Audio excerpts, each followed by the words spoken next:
नमस्कार दोस्तों, विकास एनालिसिस में आप सभी का स्वागत है। और दोस्तों आज हम सी टेट 2022 में पूछे गए साइंस के प्रीवियस ईयर प्रश्न को देखेंगे, जो कि दोस्तों आपके पेपर 2 में पूछे गए थे। तो दोस्तों अगर आप हमारे चैनल पर पहली बार आए हैं तो प्लीज़ हमारे चैनल को एक लाइक और सब्सक्राइब सपोर्ट जरूर करिएगा। चलिए दोस्तों इन प्रश्न को हल करते हैं। पहला प्रश्न है दोस्तों, नीचे दिए गए कथन को पढ़िए और सही विकल्प का चयन कीजिए। पहला जो अभी कथन दिया गया है, चंद्रमा का एक ही मुख सदैव पृथ्वी के सम्मुख रहता है और कारण है इसका पृथ्वी के इर्द गिर्द परिक्रमण करने के साथ ही साथ चंद्रमा अपनी धुरी पर एक घूर्णन पूरा करता है। तो इसका करेक्ट ऑप्शन क्या होगा दोस्तों? ये पहला ऑप्शन हो जाएगा। ए और आर दोनों सही हैं। आर ए का सही व्याख्या करता है। तो करेक्ट ऑप्शन क्या होगा? ऑप्शन नंबर 1 हो जाएगा। अब जान लेते हैं दोस्तों इससे कुछ जुड़े हुए कुछ फैक्ट जो कि आपके एग्जाम में पूछे जा सकते हैं। चंद्रमा जो है दोस्तों पृथ्वी के चारों ओर एक पूरा चक्कर लगाने में लगभग जो है दोस्तों 27.32 दिन का समय लगाते हैं। इसे अपने धुरी पर घूमने के लिए यानी कि अपनी एक्सिस पर घूमने के लिए उतना ही समय लगता है जितना कि पृथ्वी के चारों ओर चक्कर लगाने में समय लगता है। और अपनी धुरी पर एक चक्कर ये लगा लेते हैं। तो इसी कारण से ही दोस्तों जो हमेशा पृथ्वी से चंद्रमा का एक ही मुख को हम देख पाते हैं। तो यहाँ पे इसका करेक्ट ऑप्शन क्या होगा दोस्तों? ऑप्शन नंबर 1 जो होगा करेक्ट हो जाएगा। अगला प्रश्न देखते हैं दोस्तों। अगला प्रश्न है, मरकंद को मधु या शहद में बदलने की प्रक्रिया में पानी की मात्रा के संदर्भ में निम्न में से कौन सा विकल्प जो है सही होगा? जो मरकंद है उसको मधु या शहद में बदलने की प्रक्रिया में पानी की मात्रा जो है वो बढ़ जाएगी या घट जाएगी? तो मरकंद को जब मधु या शहद में बदलते हैं तो पानी की मात्रा जो होती है वो घट जाती है, अर्थात ऑप्शन नंबर 20 का करेक्ट ऑप्शन हो जाएगा। क्योंकि दोस्तों इसमें लगभग जो है 70 से 20% तक की नमी को कम किया जाता है। यही जो होता है दोस्तों मरकंद को हम किसमें? शहद में बदल देते हैं। ये मधुमक्खियों द्वारा जो होता है मरकंद को शहद में बदलने का काम किया जाता है। तो ऑप्शन 20 का करेक्ट हो जाएगा। अगला प्रश्न देखते हैं दोस्तों।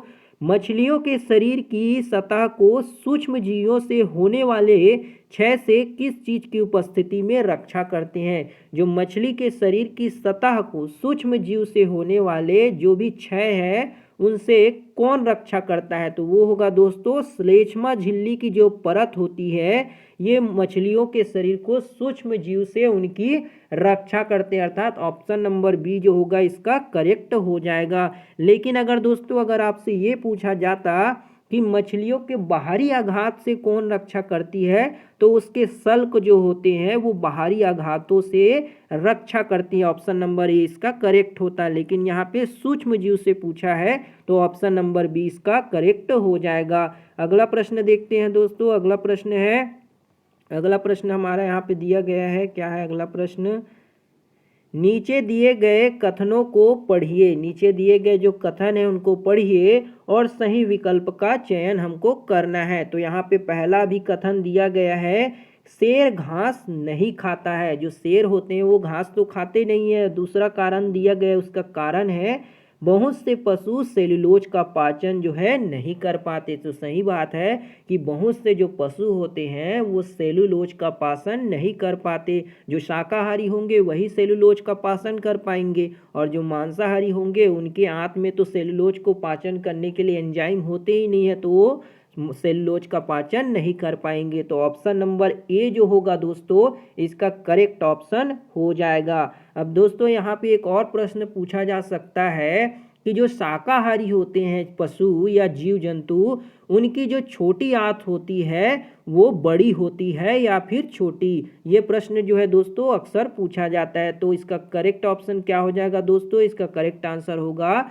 जो शाकाहारी जीव होते हैं उसकी जो छोटी आंत होती है वो लंबी होती है, बड़ी होती है। अब अगला प्रश्न देखते हैं दोस्तों। अगला प्रश्न क्या है? निम्न में से शर्करा के किन स्रोतों में ग्लूटेन नामक घटक होता है जिसके कारण कुछ व्यक्तियों को एलर्जी हो सकती है? तो कौन सा ऐसा शर्करा है दोस्तों ग्लूटेन नाम का जो कि व्यक्तियों को एलर्जी कर सकता है? वो किस में पाया जाता है? चावल में, गेहूं में, रागी में या फिर ज्वार में? तो ग्लूटेन जो होता है दोस्तों वो गेहूं में पाया जाता है, जौ में पाया जाता है और राई में पाया जाता है। ग्लूटेन एक तरह का प्रोटीन होता है। जैसे कि दोस्तों आपने देखा होगा जब आप आटा को गूंथते हैं तो आप उसे खींचेंगे तो वो एक चिगम की जैसे खिंचा जाता है, वही जो होता है दोस्तों ग्लूटेन होता है, जो कि एक लसलसा पदार्थ होता है। तो ऑप्शन नंबर बी जो होगा दोस्तों इसमें गेहूं जो होगा वो करेक्ट हो जाएगा। अगला प्रश्न है दोस्तों, एक्स एक पुष्प विहीन और बीज विहीन पौधा है, यानी कि दोस्तों एक्स एक ऐसा पौधा है जो ना तो पुष्प खिलते हैं उसमें और ना ही बीज उत्पन्न होते हैं और जो जमीन पर उगता है। निम्न में से एक्स कौन हो सकता है? तो एक्स वो कौन सा पौधा होगा? चीड़ का पेड़ होगा, शैवाल होगा, आर्किड होगा या फिर पर्णांग होगा? तो इसका करेक्ट ऑप्शन होगा दोस्तों ऑप्शन नंबर 4, पर्णांग जो होगा ऐसा पौधा है जो ना तो पुष्प देता है और ना ही उसमें बीज लगते हैं। तो ऑप्शन नंबर डी जो होगा दोस्तों करेक्ट हो जाएंगे। इसके अंतर्गत दोस्तों थैलोफाइटा, ब्रायोफाइटा और टेरिडोफाइटा को शामिल किया जाता है जो ना तो पुष्प देते हैं और ना ही क्या देते हैं, बीज उत्पन्न करते हैं। तो याद रखिएगा दोस्तों इसमें थैलोफाइटा, ब्रायोफाइटा और टेरिडोफाइटा भी आपसे पूछा जा सकता है। अगला प्रश्न देखते हैं दोस्तों, निम्न में से कौन सा एक रासायनिक परिवर्तन का समुच्चय है, यानी कि जो केमिकल चेंज है उसका हमें एक सेट बनाना है, पूछा गया है। पहला ऑप्शन है दूध से चीनी का मिलना, दूध में चीनी मिलाना। तो दूध में चीनी अगर मिलाएंगे तो कौन सा परिवर्तन होगा? दूध में चीनी मिलाएंगे तो ये हो जाएगा हमारा भौतिक परिवर्तन। क्या होगा? भौतिक परिवर्तन। दूध से दही का जमना, दूध से दही का जमना क्या होगा हमारा?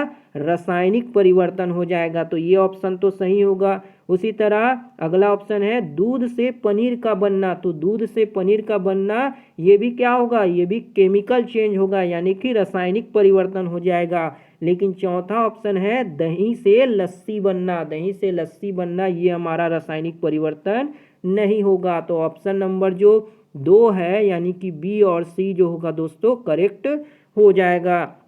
अगला प्रश्न देखते हैं दोस्तों, निम्न में से कौन सा सबसे मजबूत प्राकृतिक तंतु है? कौन है जो सबसे मजबूत जो है प्राकृतिक तंतु है? तो रेशम जो होता है दोस्तों ये प्रकृति में पाए जाने वाला सबसे प्राकृतिक और मजबूत जो है दोस्तों फाइबर होता है, तंतु होता है, यानी कि ऑप्शन नंबर बी रेशम जो होगा ऑप्शन नंबर 2 करेक्ट हो जाएगा। इसे रेशम को दोस्तों अगर किससे प्राप्त किया जाता है अगर आपसे पूछा जाए तो ये दोस्तों कोकून से प्राप्त किया जाता है। जो रेशम कीड़े होते हैं कैटरपिलर के कोकून से रेशम को प्राप्त किया जाता है। अगला प्रश्न देखते हैं दोस्तों, निम्न में से कौन सा एक संश्लेषित या कृत्रिम सूचक है? यानी कि दोस्तों हमें एक कृत्रिम सूचक इंडिकेटर के बारे में बताना है।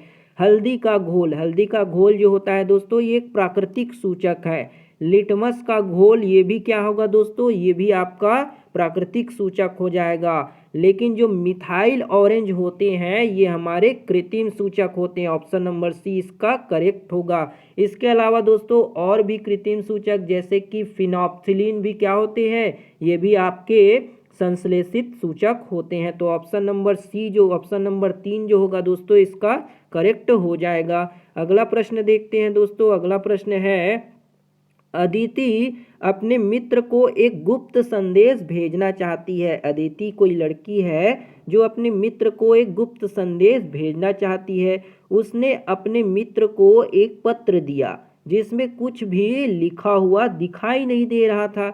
उसने अपने मित्र से कहा कि वह कागज पर चुकंदर की रस को मल दे, बाद में गहरे लाल रंग के संदेश दिखने लगेंगे। अदिति ने संदेश लिखने के लिए निम्न में से किस पदार्थ का प्रयोग किया? तो अदिति ने उसमें कौन से पदार्थ का प्रयोग किया? साधारण नमक का, ग्लूकोज के घोल का या बेकिंग सोडा के घोल का या नींबू के रस का? तो अदिति ने दोस्तों उसमें बेकिंग सोडा का घोल का यूज किया। ऑप्शन नंबर 3 जो होगा इसका करेक्ट ऑप्शन हो जाएगा। क्या होगा? बेकिंग सोडा का उसने यूज किया। अगला प्रश्न देखते हैं दोस्तों, समरूप जुड़वा का जन्म होता है। जो समरूप जुड़वा होते हैं उनका जन्म किससे होता है? पहला लैंगिक प्रजनन से, 2 अंडों के निषेचन से, 1 अंडे का निषेचन 2 शुक्राणु से, या फिर 1 अंडे के निषेचन से। तो इसका करेक्ट ऑप्शन क्या होगा? जो जुड़वा समरूप होते हैं उनका जन्म 1 अंडे के निषेचन से होता है। 1 अंडे के फर्टिलाइजेशन से क्या होते हैं? समरूप जुड़वा का जन्म होता है। ऑप्शन नंबर 4 जो होगा इसका करेक्ट हो जाएगा। अगला प्रश्न देखते हैं दोस्तों, सर्दी के दिनों में दरवाजे का धातु का हैंडल जो होता है, दरवाजे के जो धातु के हैंडल होते हैं उसी जैसे प्लास्टिक के हैंडल से अधिक ठंडा क्यों महसूस होता है? आपने अनुभव किया होगा दोस्तों, जब भी आप किसी दरवाजे में धातु के हैंडल को स्पर्श करते हैं तो वो अधिक ठंडा लगता है। ऐसा क्यों लगता है उसके बारे में पूछा गया है। तो यहाँ पे पहला ऑप्शन है प्लास्टिक की अपेक्षा धातु उष्मा की एक बेहतर अवशोषक होती है। दूसरा ऑप्शन है प्लास्टिक की अपेक्षा धातु उष्मा की एक बेहतर संवाहक होती है। तो इसका करेक्ट ऑप्शन क्या होगा दोस्तों? ऑप्शन नंबर बी, प्लास्टिक की अपेक्षा धातु जो होती है उष्मा की अधिक क्या होती है? संवाहक होती है। इसी कारण जो है दोस्तों, जब आप धातु को स्पर्श करते हैं ठंडी के दिनों में तो आपकी सारी उष्मा को ले लेती है और आपको अधिक ठंडी महसूस होती है। ऑप्शन नंबर 2 जो होगा इसका करेक्ट हो जाएगा। अगला प्रश्न है दोस्तों, नीचे दिए गए कथन को पढ़िए और सही विकल्प का चयन कीजिए। पहला कथन है कि पराश्रव्य ध्वनि मनुष्य के लिए अश्रव्य है, यानी कि पराश्रव्य ध्वनि मनुष्य नहीं सुन पाता। इसका कारण ये है कि मानव कान की श्रवण सीमा 20 हर्ट्ज से लेकर के 20,000 हर्ट्ज तक की होती है। तो ये सही बात है दोस्तों। तो इसका करेक्ट ऑप्शन क्या होगा? ए और आर दोनों सही है, और आर जो है ए की सही व्याख्या करता है। तो ऑप्शन नंबर ए जो होगा दोस्तों इसका ऑप्शन नंबर फर्स्ट करेक्ट हो जाएगा। अगला प्रश्न देखते हैं दोस्तों। अगला प्रश्न दिया गया है, किसी इमारत में, कोई इमारत में तड़ित चालक क्यों लगाया जाता है? किसी इमारत में तड़ित चालक को क्यों लगाया जाता है? यह तड़ित बिजली को इमारत पर गिरने से पहले ही विकर्षित कर देता है। अगला ऑप्शन देखते हैं दोस्तों। अगला ऑप्शन है, यह बिजली को उस क्षेत्र में बलपूर्वक गिरा देता है जहां कोई इमारत ना हो। और तीसरा ऑप्शन दिया गया है, बिजली के इमारत से टकराने पर उत्पन्न आवेश को यह भूमि में संवहित कर देता है। तो इसका करेक्ट ऑप्शन क्या होगा? यही हो जाएगा दोस्तों, बिजली के इमारत से टकराने से उत्पन्न आवेश को यह भूमि में क्या कर देता है? संवहित कर देता है। ऑप्शन नंबर 3 जो होगा इसका करेक्ट हो जाएगा। आप दोस्तों हमें कमेंट करके बताइएगा कि जो ये तड़ित चालक होती है ये कौन सी धातु का बनाया जाता है। आप हमें कमेंट करके जरूर बताइएगा। अगला प्रश्न देखते हैं दोस्तों, यदि हम प्राकृतिक रेशों के कपड़ों की अपेक्षा कृत्रिम संश्लेषित रेशों के कपड़े पहने हो तो आग दुर्घटना से गंभीर रूप से जलने की संभावना होती है। ऐसा इसलिए होता है क्योंकि कृत्रिम संश्लेषित रेशे क्या होते हैं? यहाँ पे पूछा गया है जलने पर राख बनते हैं, तो ये तो गलत हो जाएगा। दूसरा, जलने पर पिघलकर द्रव होकर वाष्पित हो जाते हैं, तो ये भी दो होगा, गलत हो जाएगा दोस्तों, वाष्पित नहीं होते। तीसरा है लपटों के साथ जलते हैं, क्या लपटों के साथ जलते हैं? और चौथा ऑप्शन है जलने पर चिपचिपा द्रव बन जाता है। तो हमारा करेक्ट क्या होगा? ऑप्शन नंबर 4, जलने पर ये चिपचिपा द्रव बन जाते हैं। क्या होंगे? ऑप्शन नंबर 4 जो होंगे करेक्ट हो जाएंगे। अगला प्रश्न दिया गया है दोस्तों, निम्न में से कौन मिश्रण का एक समूह है? हम यहाँ पे मिश्रण के समूह के बारे में बताना है कि कौन जो है मिश्रण है। तो वायु जो है दोस्तों ये तो एक मिश्रण होता है, लेकिन कैसा मिश्रण होता है? ये एक समांगी मिश्रण होता है। कैसे होते हैं? समांगी मिश्रण होते हैं। और लकड़ी भी क्या होते हैं? लकड़ी हमारे होते हैं विषमांगी मिश्रण। तो आपको समांगी और विषमांगी मिश्रण पते होने चाहिए। तो हमारे वायु मिश्रण है समांगी मिश्रण, लेकिन लकड़ी क्या है? क्या है हमारे विषमांगी मिश्रण है। तो ये ऑप्शन तो दोस्तों गलत हो जाएगा, ये हमारे मिश्रण में नहीं आएंगे। और जल क्या है, जल एक कंपाउंड होता है, यौगिक होता है। तो ऑप्शन नंबर 1 तो डिस्कार्ड हो गया। अगला ऑप्शन दिया गया है लकड़ी, नमक और रेत। लकड़ी, नमक और रेत, यहाँ पे नमक जो होता है वो सोडियम क्लोराइड NaCl होता है। तो ऑप्शन नंबर 2 भी हमारा क्या हो गया, गलत हो गया। और अगला ऑप्शन दिया गया है नमक, रेत और जल। नमक और रेत और जल क्या है, ये भी हमारे क्या है, हमारे मिश्रण में नहीं आते हैं, क्योंकि यहाँ पे नमक दे दिया है और जल दे दिया है। ये दोनों क्या होते हैं, कंपाउंड होते हैं। क्या होते हैं, कंपाउंड होते हैं, यौगिक होते हैं। और फोर्थ ऑप्शन में दिया गया लकड़ी, वायु और रेत, ये हमारे क्या होते हैं, तो ये मिश्रणों के उदाहरण है। ऑप्शन नंबर 4 जो होगा इसका करेक्ट ऑप्शन हो जाएगा। अगला प्रश्न देखते हैं दोस्तों। एक साइकिल सवार 2 मिनट में 360 मीटर की दूरी तय करता है, तो उसकी चाल क्या होगी। तो चाल बराबर आप सभी जानते होंगे दोस्तों, चाल बराबर होता है दूरी बटे समय। क्या होता है, दूरी बटे समय। और दूरी यहाँ पे कितना दिया गया है, 360 मीटर में दिया गया, और समय हमें दिया गया है 2 मिनट। तो समय को भी हमको किस में, सेकंड में बदलना पड़ेगा। तो समय के साथ सेकंड में बदलने के लिए 60 से गुना करेंगे, और जब इसको डिवाइड करेंगे दोस्तों तो ये 12 हो गया, और कितने बार जाएगा, 3 बार। तो क्या आ जाएगा, 3 मीटर प्रति सेकंड आ जाएगा। इसका करेक्ट ऑप्शन क्या होगा दोस्तों, जिसमें देखते हैं 3 मीटर प्रति सेकंड। ऑप्शन नंबर जो होगा फर्स्ट जो होगा 3 मीटर प्रति सेकंड करेक्ट हो जाएगा। अगला प्रश्न देखते हैं दोस्तों। एक अवतल दर्पण की फोकस दूरी 20 सेंटीमीटर है। आभासी प्रतिबिंब बनाने के लिए वस्तु को अवतल दर्पण से कितनी दूरी पर रखा जाना चाहिए। तो मान लीजिए दोस्तों कोई वस्तु को U दूरी पर रखा गया है, तो वस्तुगत जो प्रतिबिंब बनेगा वो कहाँ बनेगा, 2U पर बनेगा। और आप सभी दोस्तों दर्पण सूत्र जानते होंगे, 1/U plus 1/V is equal to क्या होता है, 1/F होता है। तो हमें निकालना क्या है दोस्तों, हमें U की वैल्यू निकालना है। तो हम यहाँ पे मान लेते हैं U है, और V हमारा क्या है, जो प्रतिबिंब है वो 1/2U है। लेकिन 1/2U हमारा जो वस्तु होगा दोस्तों, वस्तु लेफ्ट साइड है, तो इसको हम नेगेटिव लेंगे, तो ये नेगेटिव हो जाएगा। और इक्वल में दिया गया है हमारा कितना, जो फोकस दिया गया है, क्या है, फोकस -1/20। अब बस दोस्तों इसी को आप हल कर लेंगे और हमारा आंसर जो है निकल के आ जाएगा। तो चलिए दोस्तों हल करते हैं। क्या होगा, 1/2U माइनस का 1/U इज इक्वल टू हो गया -1/20। अब इसको हल करेंगे तो क्या होगा दोस्तों, जब आप इसे हल करेंगे तो ये हो जाएगा आपका 1/2U और इज इक्वल टू हो जाएगा -1/20। और यहाँ पे माइनस आ जाएगा, क्योंकि इसको घटाएंगे तो माइनस, तो ये माइनस माइनस कैंसल हो जाएंगे, और ये 2 से 10 बार में जाएगा। तो U जो हो जाएगा दोस्तों हमारा 10 सेंटीमीटर। इसका क्या हो जाएगा, इसका 10 सेंटीमीटर की दूरी पर हमको रखना पड़ेगा। तो ऑप्शन नंबर जो होगा दोस्तों, ऑप्शन नंबर 1 इसका करेक्ट हो जाएगा। क्या होगा, 10 सेंटीमीटर आंसर हो जाएगा।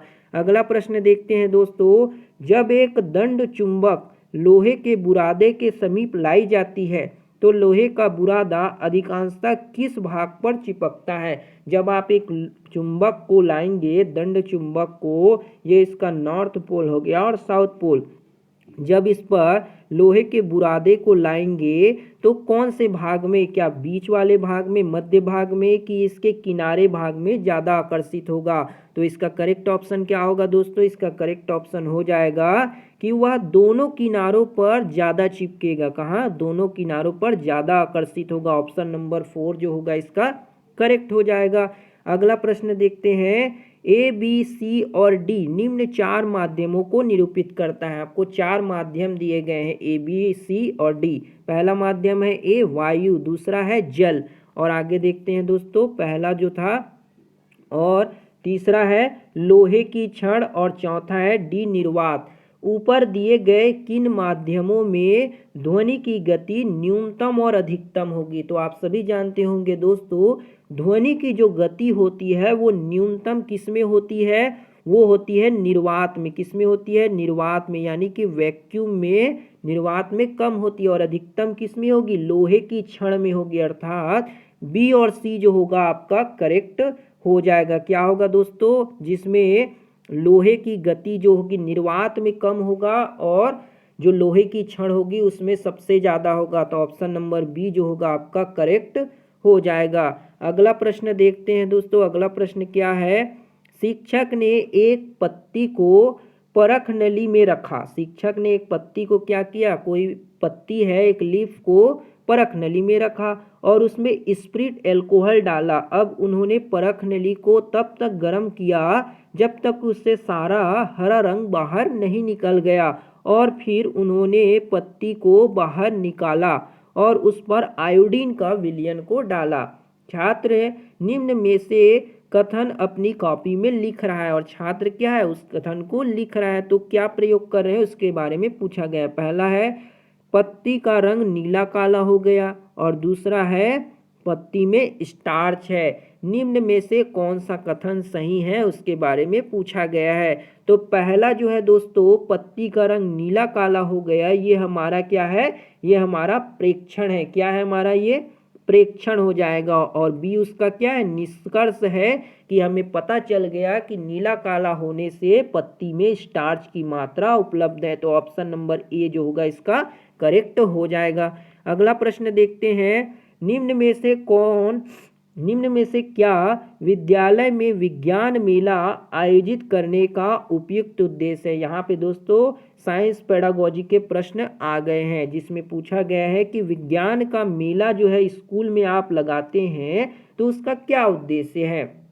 समाज में विद्यालय का अच्छा प्रचार करने के लिए नहीं होगा दोस्तों, विद्यालय में विद्यार्थियों की रुचि बढ़ाने के लिए। तो यही आपका करेक्ट ऑप्शन हो जाएगा, विज्ञान के प्रति विद्यार्थियों की रुचि बढ़ाने के लिए, कि विद्यार्थियों को की जो है विज्ञान में रुचि बढ़ जाए, इसलिए जो है विद्यालय में विज्ञान मेला का आयोजित किया जाता है। ऑप्शन नंबर 20 का ऑप्शन 2 करेक्ट हो जाएगा। अगला प्रश्न है, छात्रों की समझ के स्तर के अनुसार विज्ञान की पाठ्यचर्या अपनाना उसकी खाली स्थान को सुनिश्चित करता है। किसको सुनिश्चित करता है दोस्तों? तो ये होता है संज्ञानात्मक वैधता को सुनिश्चित करता है। किसको? संज्ञानात्मक वैधता को सुनिश्चित करता है। तीसरा जो होगा दोस्तों इसका करेक्ट हो जाएगा। अगला प्रश्न है, कक्षा 7वीं के शिक्षक ने विद्यार्थियों को कार्य देने के लिए 25 पौधे को वर्गीकृत करने की योजना बनाई।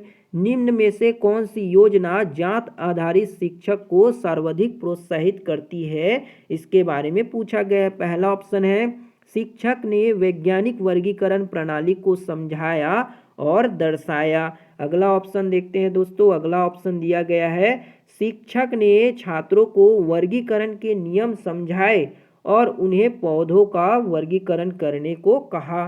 तो ये भी हमारा सही नहीं होगा। तीसरा है, शिक्षक ने प्रत्येक छात्र को अपने हिसाब से वर्गीकरण करने की और विचार विमर्श करने की अनुमति दी। तो यही जो होगा दोस्तों करेक्ट हो जाएगा, क्योंकि दोस्तों अगर शिक्षक सभी बच्चे को एक एक पौधे के बारे में बताते तो बहुत ज़्यादा ही समय हो जाता है, इसलिए शिक्षक ने प्रत्येक छात्र को अपने हिसाब से वर्गीकरण करने के लिए और विचार विमर्श करने की अनुमति दी। तो ऑप्शन नंबर 3 जो होगा इसका करेक्ट हो जाएगा।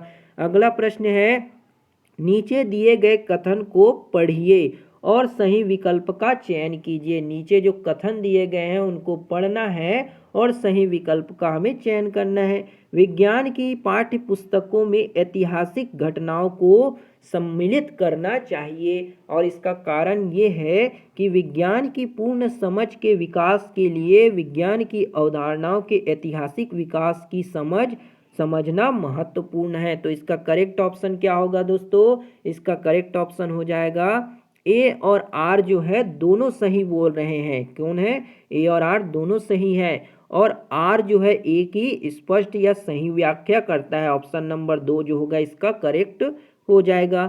अगला प्रश्न देखते हैं, विज्ञान के मूल्यांकन के लिए, जो विज्ञान है उसके मूल्यांकन के लिए निम्नलिखित में से कौन सा सही है?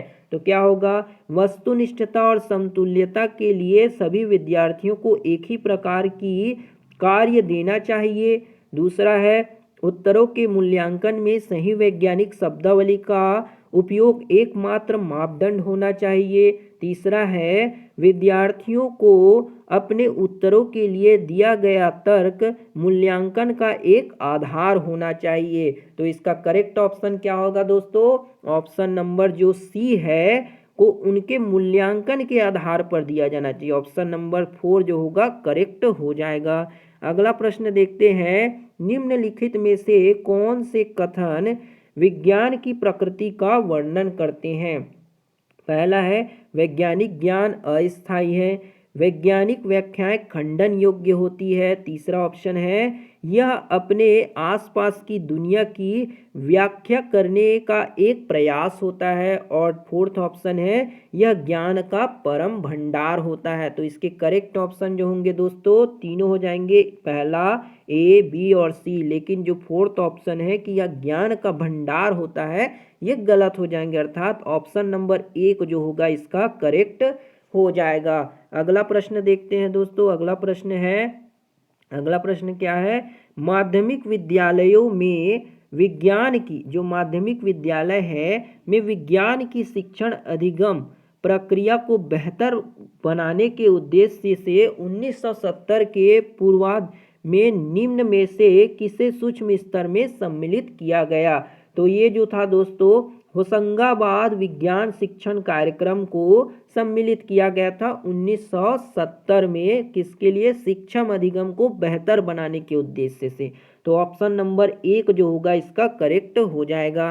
अगला प्रश्न देखते हैं, खोज द्वारा विज्ञान शिक्षण, जो खोज द्वारा होते हैं विज्ञान शिक्षण, उसके क्या उद्देश्य हैं? तो इसका करेक्ट ऑप्शन क्या होगा दोस्तों? अधिगम प्रक्रिया पर ध्यान देता है। क्या देते हैं ये? अधिगम की प्रक्रिया पर ध्यान देते हैं, जो खोज द्वारा विज्ञान के शिक्षण। ऑप्शन नंबर 2 जो होगा इसका करेक्ट हो जाएगा। अगला प्रश्न देखते हैं, कक्षा 7वीं के विज्ञान शिक्षक ने अपने विद्यार्थियों से एक क्रियाकलाप करने के लिए कहा, जिसमें उन्हें अपने 10 साथियों के शरीर का तापमान मापना है और अपने प्रेक्षणों को रिकॉर्ड करना है। इस विधि में कौन सी प्रक्रिया में निपुणता नहीं मापी जा सकती? तो किसे हम नहीं नाप सकते? तो इससे हम प्रयोग करने को नहीं नाप सकते, लेकिन निष्कर्ष निकालना, मापना और संप्रेषण करना ये तीनों को कर सकते हैं, लेकिन प्रयोग करना ये हम नहीं कर सकते। तो ऑप्शन नंबर 1 जो होगा दोस्तों इस प्रश्न का करेक्ट ऑप्शन हो जाएगा। तो ये थी दोस्तों आपकी C-टेट में पूछे गए जो साइंस के प्रश्न थे, जिसे हमने आपको समझाने की कोशिश की। उम्मीद है दोस्तों आपको ये वीडियो पसंद आया होगा। अगर वीडियो बढ़िया लगा हो दोस्तों तो एक लाइक और सब्सक्राइब जरूर करिएगा। मिलते हैं दोस्तों अगली वीडियो में, तब तक के लिए जय हिंद, वंदे मातरम।